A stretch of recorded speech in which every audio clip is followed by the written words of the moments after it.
Wouldn't it be nice if your entire content strategy fit onto one page and your whole team could actually follow it? Well, small teams keep borrowing strategies designed for somebody else entirely. Different budgets, different headcounts, different audience, and wondering why nothing clicks for them. Well, you need to stop working with a strategy that was never built for you. Today's guest, Patricia Aber, has spent her entire career doing the opposite, right? Stripping complexity down until what's left is something a real small team can actually execute. Welcome to Strategy Talks. Stay tuned. I'll be right back.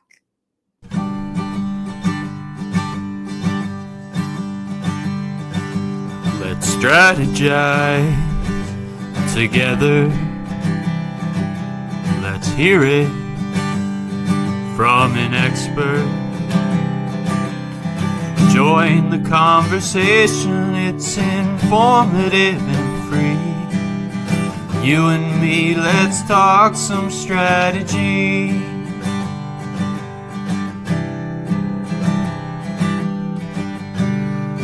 Now here's your host, Morin-van.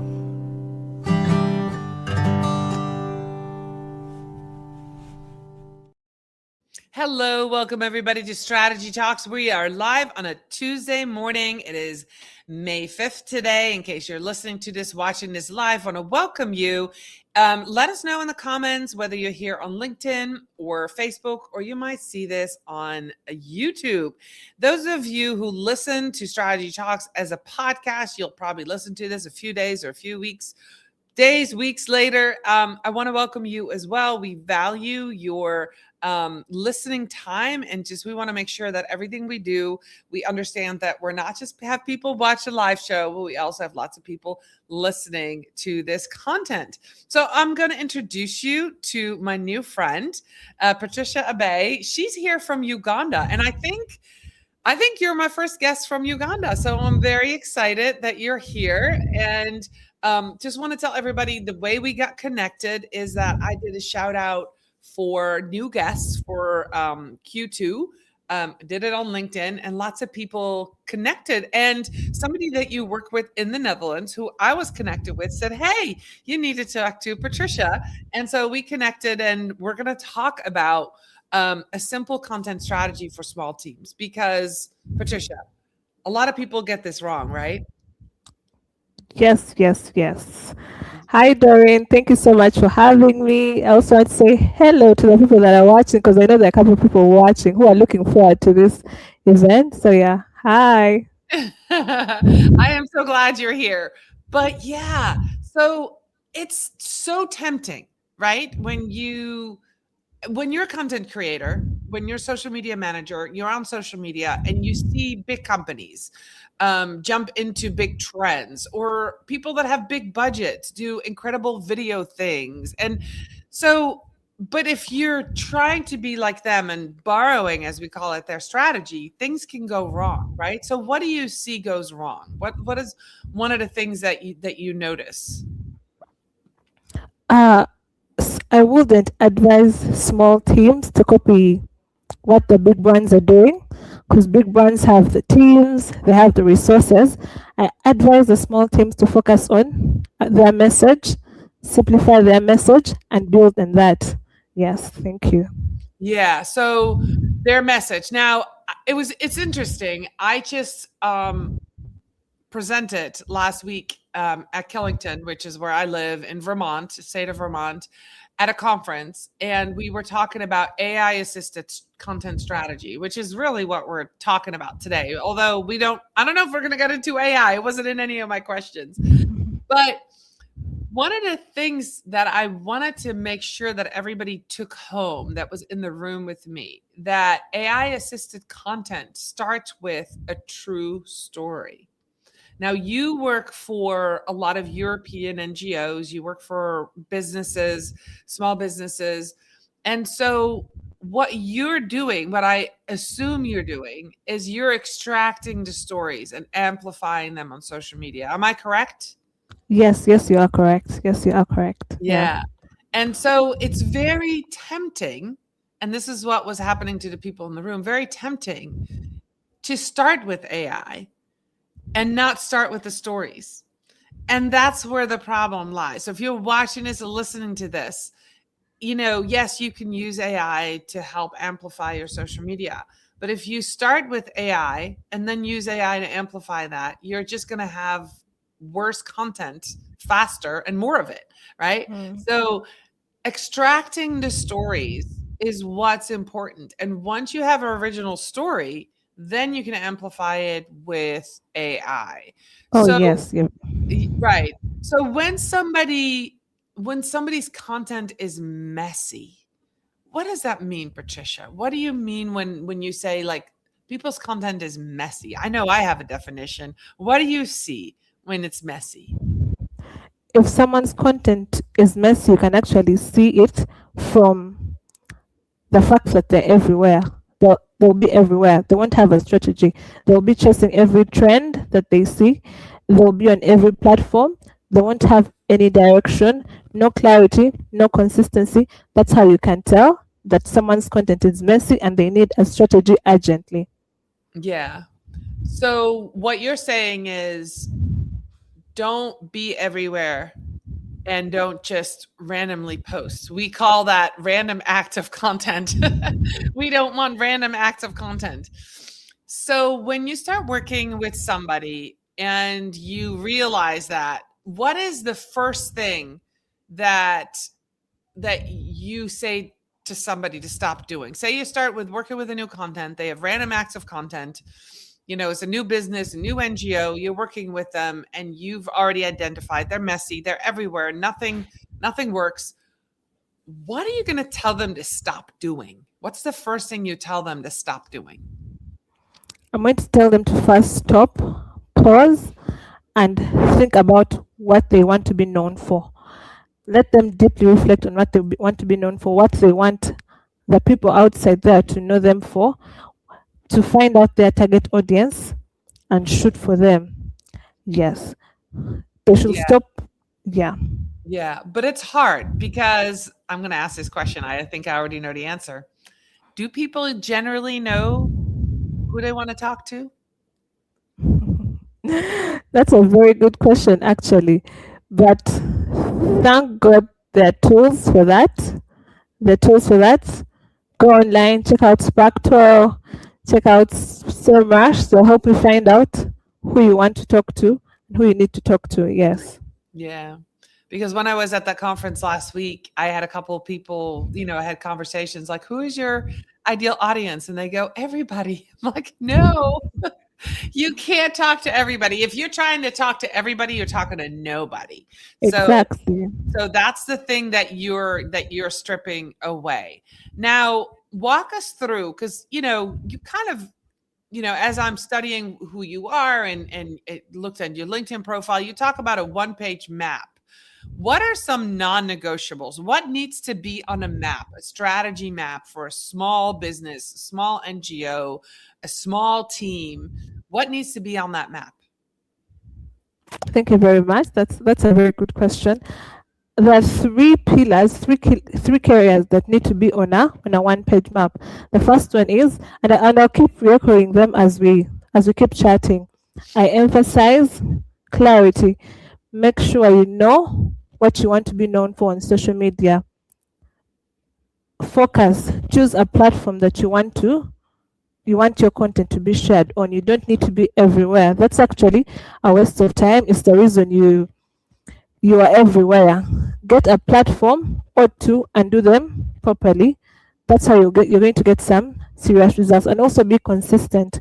When you find out what you want to be known for and your target audience and you're focusing on them, you've chosen a platform, show up consistently.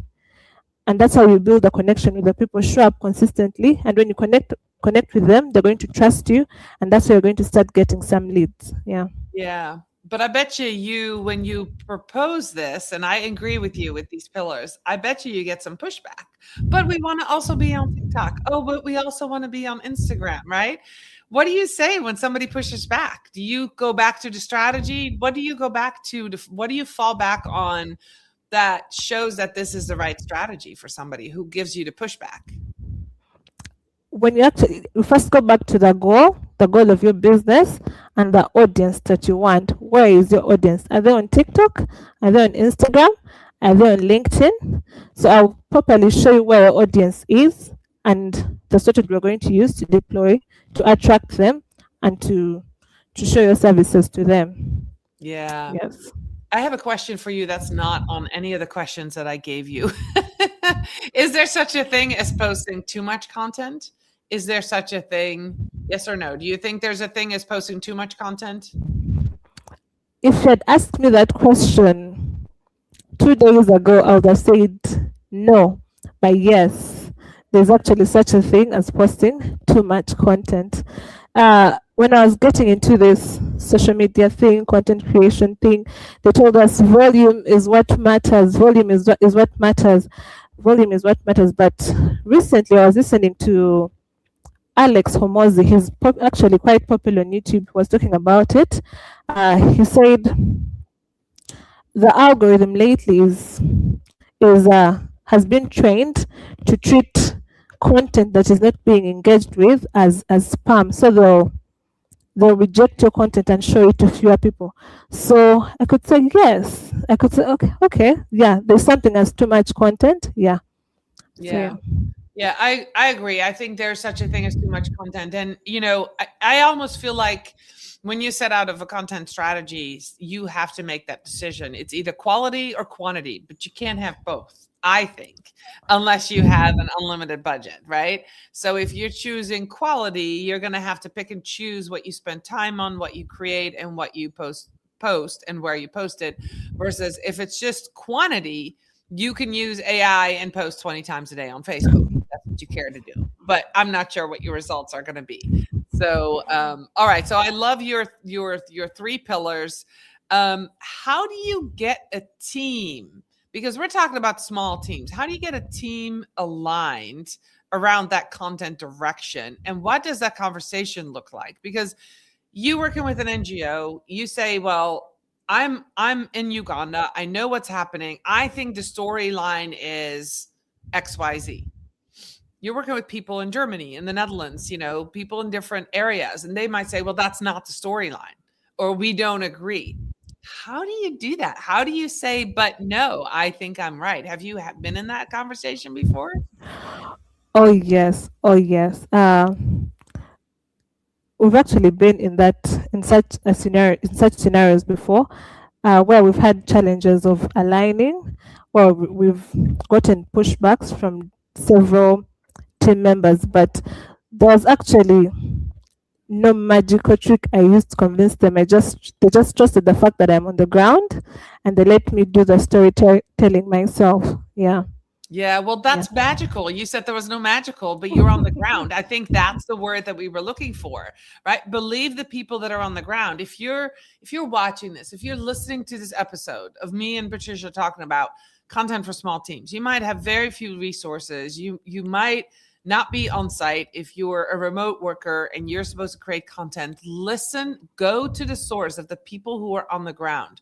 Go to the people who are there, interview local people. And even if you're not there, you can do it through a phone call. You can do it through Zoom. You can extract the stories. You have to find them first, and then you have to extract them. But that's your source of truth, the people who are there. And that's something I think that as we are talking about AI, and as as AI is becoming more and more important in our job as social media manager, as content creator, AI is going to step in a lot more. The question comes, who is the source of truth? And you just said that. I'm on the ground. I know what's going on.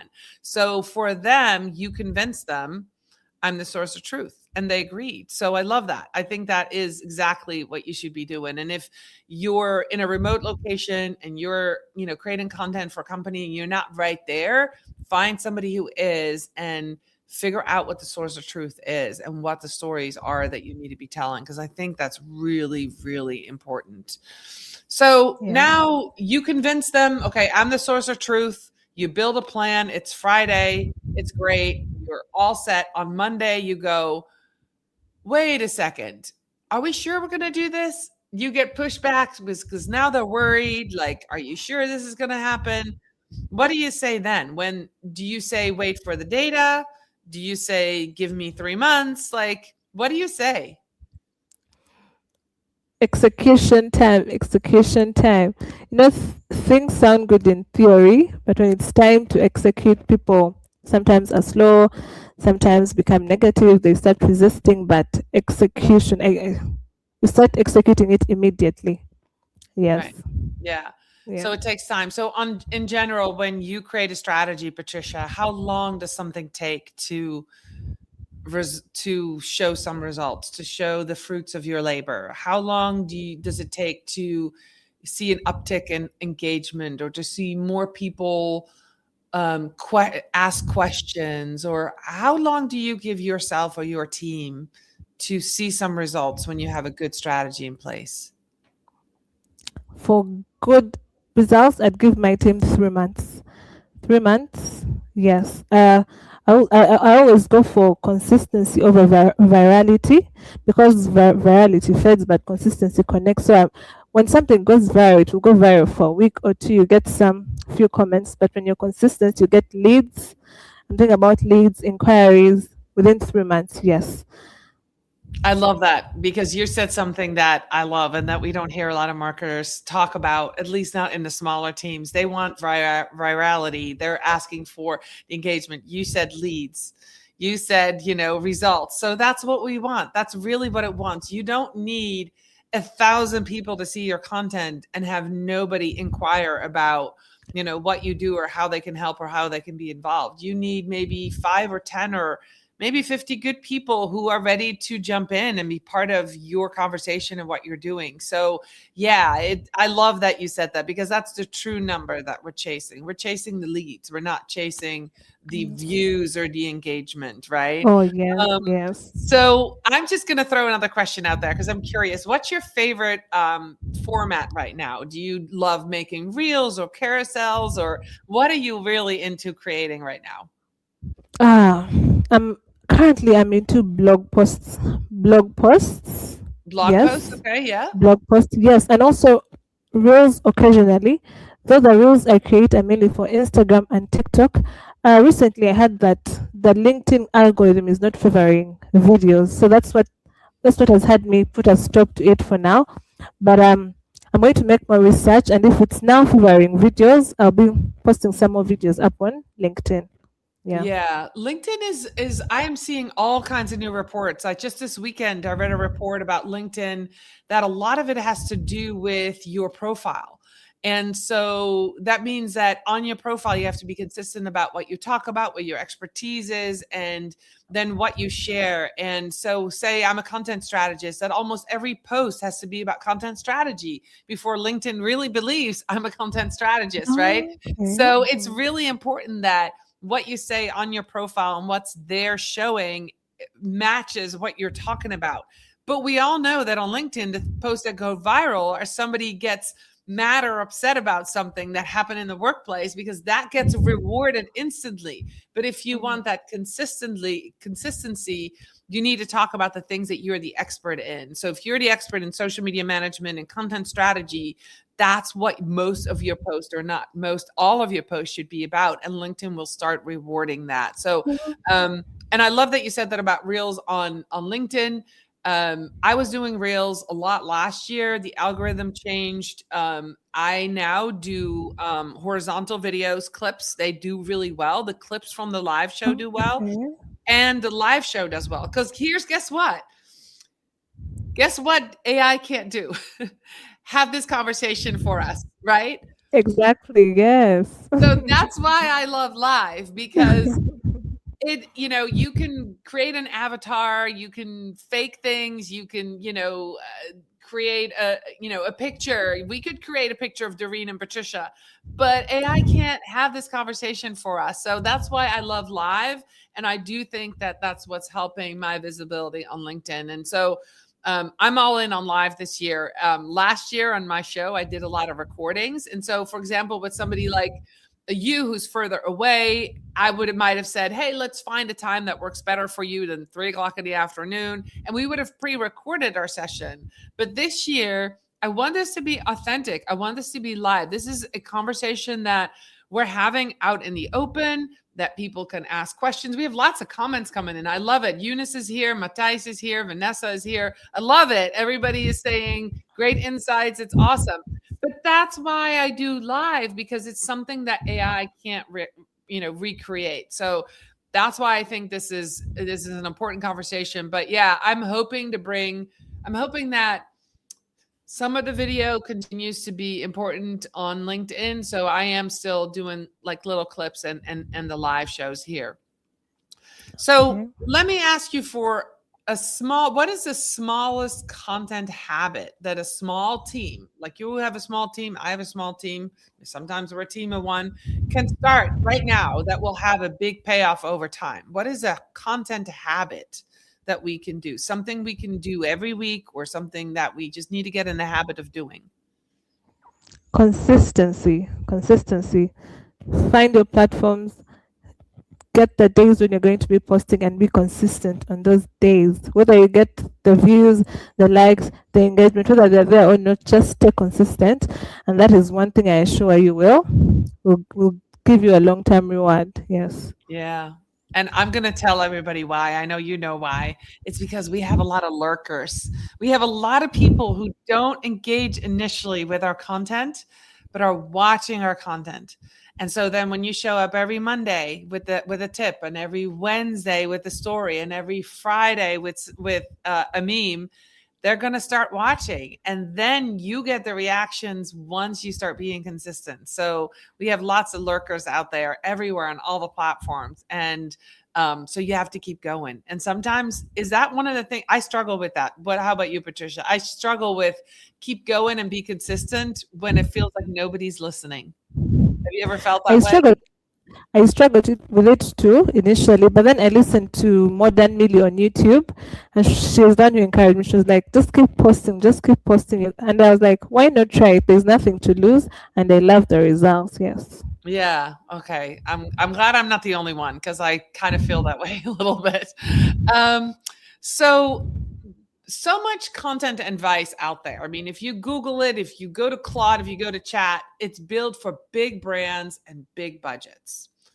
How do you specifically help small teams unlearn those strategies that were never designed from them in the first place? How do you say and untangle yourself? And so, well, Patagonia is doing this, or, the World Health Organization is doing this. We're a small NGO. We're going to do something different. How do you help them unlearn that behavior? First, have to note that they're not those big organizations. They're a small team. They may not have as much resources as those those other big companies do. Just come up with a small strategy for them, a simple strategy for them, where you trim off the noise, trim off the clutter, come up with something that is very clear, where their message is very clear to their target audience, and then they post consistently. Yeah.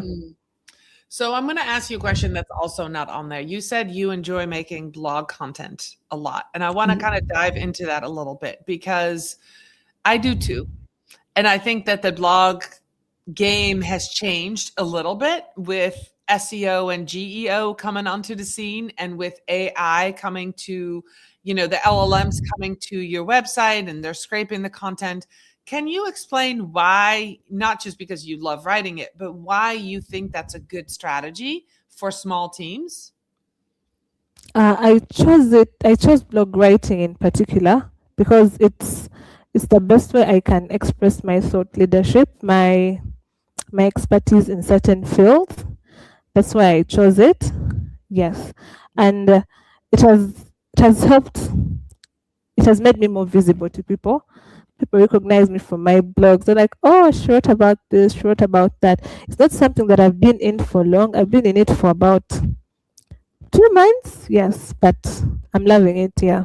Yeah. Okay. So have you deployed that strategy for some of your clients too? Are you writing blogs for them as well? I am not yet, but starting mid-May, I'm going to start doing it for their websites. Yes. Yeah, because I've been doing blogging for 15 years, and I can tell Oh you, wow. as the game has changed, blogging is consistent. So if you're listening to our conversation right now, I think an important thing to remember is that when you start out with a content strategy and being consistent, an easy way to do it is pick one piece of long form content. Patricia picks a blog. For some of my clients, pick a blog. That's their main piece of content. But sometimes it's a video, sometimes it's a podcast, sometimes it's a webinar.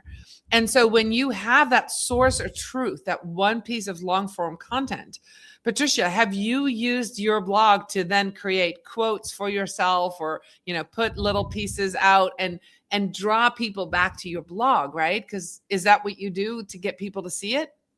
Oh yes, I do that, and there are really great results from that. Yeah, Yeah. getting simple quotes. Yeah, and drawing Yeah. people back. Yeah. Right. And so whether you work with a company that does webinars or a blog post or videos or podcasts, starting with a long form piece of content really allows you to then use AI to, kind of spread that blog content everywhere and draw people back. So I love that you Yes. do that for yourself, that you're going to start that with some of the people that you work for. And I really believe that blogging is now dead. Almost every single episode, actually this year, every single episode of Strategy Talks becomes a blog content on my blog, and my traffic is going up. LLMs are quoting me, especially when we talk about data, when we use percentages and we say, 50% more this or 30, like LLMs love that data, and they come to my blog post and they cite me. So I also want humans to come, of course, but I want more visibility in the end. So I write for the humans, but AI is also picking up on it. So don't discount blogging as a great strategy for content. I love that you're doing that, Patricia. All right, let's see what else do I have. There's a lot of content and advice out there built for big brands. How do you help a small team unlearn that strategy? So, did we already talk about that? We did, didn't we? All right. So, Yes. what does a content strategy that's built specifically for a small team look like? How is it structurally different? So, let's talk about the structure of the strategy. I'm still going to echo the three key pillars I always stand on: clarity, focus, consistency. Anything outside that, put it aside and wait for results from this. Yes. Clarity, focus, consistency. Yes. Okay. All right. That's awesome. And that's a fairly easy thing to talk to a smaller team about. Say, this is what we're saying. Stay the course, right? I'm going to throw out there, what KPIs are you looking for success in the NGOs that you work with? What are you or your team looking for? Where do you want to see the needle move? One of the companies I'm working for that's based in Uganda, partners to help them expand Okay. and get more branches in other countries. And then for the international NGOs, we're looking for more funds, donors. Yes, and also for the company Uganda that I'm working for, we're also looking for accounting firms and businesses, IT firms and businesses that need remote workers. So yes, I'm also looking out for that, trying to get those accounting firms and IT firms abroad to hire the remote workers in the firm through social media. Yeah, so that's it. That's the kind I of. actually love that your answer didn't include any numbers, didn't say more views, more engagement, nothing of this sort. Guys, this is the truth. We do But it's marketing also because important. right. What we want is partnerships. We want, more funds. That's our goal. And so, Patricia, you hit it on the head right there. I'm so glad you Yeah. didn't say, oh, we want more views or we want more followers. No, you want funds. You want, like it's the real stuff. So that was Yes. great. I love that. I love that. Yes. Can you believe we are at 30 minutes? Let me see I have two questions. Let me ask the closing question. If somebody is listening It's or okay. watching right now, and their content feels completely scattered, what should they do right now before doing anything else? They feel like, oh my gosh, I've been everywhere. I can't keep up. I'm on TikTok, Instagram, LinkedIn, Threads. I'm everywhere. I don't know what I'm doing. What do you tell them today to do? I tell them to get a content strategy. If they can't make one themselves, let them ask AI. If AI is not giving them what they want, let them hire someone, because it's not optional. It is essential. It will shift the what your company is doing. You'll stop working from just ideas, but you'll be working from a point of direction, and it's going to bring for you real results. Yes, and it will shift your entire business from being messy to being actually magnetic. A content strategy is very important. Yes. I love that. Yeah. And instead of doing busy things, you're actually doing things that move the needle. Patricia, it was Yes. fantastic. And Eunice, you were here and asking all kinds of questions and being involved. I love that you were present. We had some people on here. They're still here at the end. It's awesome. We've got a good live audience. Patricia, how can people meet you? Where are you most active? Is it LinkedIn or is it somewhere else? I am most active on LinkedIn. Yes. Okay. But I'm also available on Instagram and TikTok. Yes. So they Okay. can feel free to reach out. Yes. All right. So you're going to give me those links. I'll put them in the show notes. So when somebody's listening to the show and watching this after as a replay, you can connect with Patricia on TikTok and Instagram or LinkedIn, and then connect with her. And if you are looking for help with strategy for a very small team, or you're an NGO and you're like, this is exactly what I need, or I want to partner with somebody in Uganda, talk to Patricia and her team. So I'm really excited that you were here today. I can't believe the time is up. This went by so fast. Absolutely love it. Thank you so much for being with me live, Patricia. I'll be back next week with another episode of Strategy Talks. Bye, everybody. See you later. Bye. Bye.